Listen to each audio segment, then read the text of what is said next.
பாஜகவில் சில பேர் ஏகப்பட்ட குற்றச்சாட்டில் சிக்கியிருப்பார்கள். அவர்களை வலிந்து பாஜக தலைமை வெளியேற்றதே கிடையாது. அப்படியே சைட்லைன் பண்ணிடுவாங்க.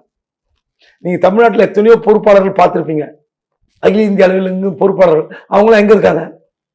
பல பொறுப்பாளர்கள் காணாம போயிருக்காங்க.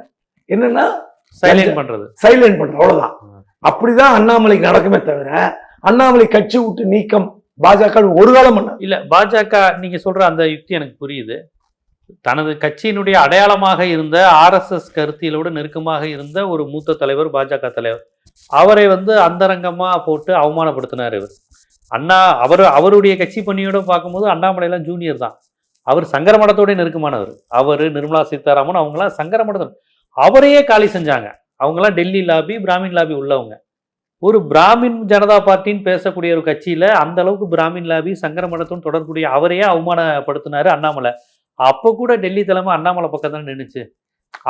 இப்ப என்ன திடீர்னு அண்ணாமலை மீது உங்களுக்கு கோவம் வரப்போகுது? அவங்க கட்சியவே அந்த கருத்தியலுக்கு சொந்தக்காரரையே ஒரு ஆட்டி படைக்கும் போதே வேடிக்கை பார்த்த பாஜக இப்போ அவர் மீது அவ்வளவு பெரிய கோவப்படுது அப்படிங்கன்னு எடுத்துக்கலாமா? 2024 அவர் பண்ண மிகப்பெரிய தவறு தான் அவருடைய சரிவுக்கு காரணம்.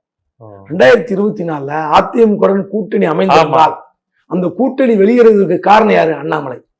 டைம்ஸ் ஆஃப் இந்தியா என்ன பேட்டி கொடுத்தாரு? ஜெயலலிதா ஒரு ஊழல்வாதி. அதுக்கு பிறகு நடந்த சம்பவங்கள் நமக்கு தெரியும். எடப்பாடி எவ்வளவு மோசம் விமர்சித்தார். எடப்பாடி எதிர்கட்சி கூட விமர்சிக்காத அளவுக்கு யாரு? திமுக தான் கடுமையாக விமர்சிக்கணும் எடப்பாடிய. அவர் சிலுவம்பாளையம் தற்கூரி, கொலைங்கிற வார்த்தைக்கு முன்னோடி அண்ணாமலை தான் அரசியல் அவர் பயன்படுத்துறார். அப்படிப்பட்ட மோசமான வார்த்தையை பயன்படுத்தி அந்த கூட்டணி உடைத்தார்.